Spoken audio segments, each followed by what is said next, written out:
常见的一个症状。那么这个问题吧，其实如果就是偶发的受到风寒之后咳嗽有痰，那么这个我们一般来辩证说这个痰是黄痰呢，是白痰呢，然后痰清晰还是黏腻啊，来辨别它的寒热虚实。那么一般来说，比如说黄痰痰多的话，又是肺热造成的。那么它这个肺热产生呢，一般也是什么？最开始就由于外感风寒，风寒之后入里化热啊，直接形成这种肺热。那么还有的清晰什么呢？就是寒痰啊，就是说改成风寒。那么还有一些呢什么呢？就是痰少，然后呢咳嗽的声音嘶哑，有时候有点虚热，这什么呢？就是肺阴不足，肺阴虚。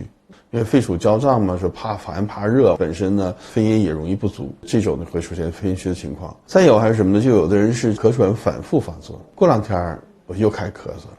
过两天痰又多了，就是整个肺气不足，正气不足，所以反复容易感受外界的风寒风热，由气不足逐渐又变成阴不足啊，气阴两虚造成的。所以我们这个调理是什么呢？首先第一是补气，寒痰热痰这种痰的话就祛痰湿，诸如南辛啊、半夏、陈皮这都可以祛痰。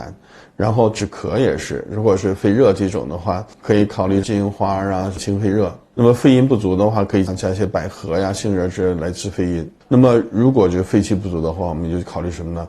要滋补肺气。